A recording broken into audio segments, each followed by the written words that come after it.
Welcome to Deep Tech, a finger on the innovation pulse. Today we're going to be talking about the failed deal between ARM and NVIDIA. The acquisition of ARM by NVIDIA was much publicized when it was announced in September of 2020, with the potential for it to become an industry-defining event. However, it seems it was not meant to be for the $40 billion deal, with NVIDIA and ARM jointly announcing the termination of the deal in February of this year, citing regulatory challenges. Interestingly, did you know that a subsidiary of ARM China, was also battling against the deal? Look that up if Game of Thrones levels of corporate politics are what you're into. What was it that NVIDIA saw in ARM back in 2020?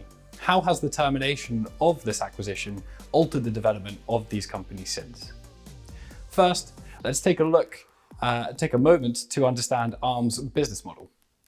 Unlike most traditional chip suppliers, ARM only creates and licenses its technology as intellectual property, rather than manufacturing and selling its own physical GPUs, CPUs, microcontrollers, or other tech.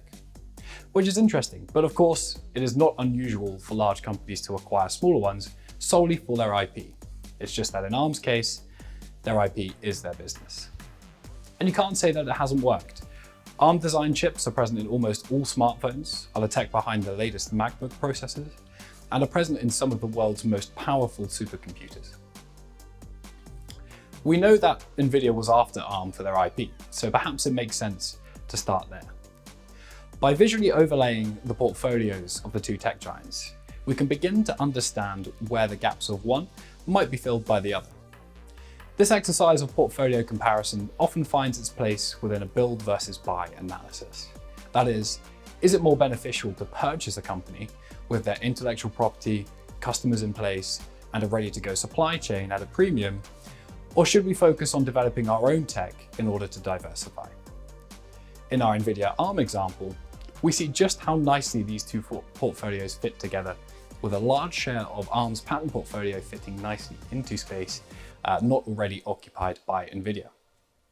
From here, if we were NVIDIA, we can now begin to conduct our due diligence with a fine-tooth comb to understand our prospective portfolio, its strengths and its weaknesses. Whilst we've only touched on the intellectual property, the upside for NVIDIA with this deal was clear to see. The companies are a natural fit for each other, possibly too much of a fit, at least according to the regulators. But now that the deal has collapsed, how has NVIDIA looked to solve the problems that the acquisition of ARM might have? NVIDIA's focus in recent years has been strongly aligned towards AI, and a line in the ARM deal specifically detailed how NVIDIA would build an ARM NVIDIA-powered supercomputer for groundbreaking research. It's fair to say this focus isn't changing anytime soon, with their most recent investment since the announcement of the termination of the ARM deal being into that of AI Labs, with the two companies announcing a deal to develop groundbreaking artificial intelligence infrastructure based on chip-to-chip optical connectivity. And so, even though the Titanic deal did not complete, it would seem that the acceleration toward an AI-driven future won't be slowing down anytime soon.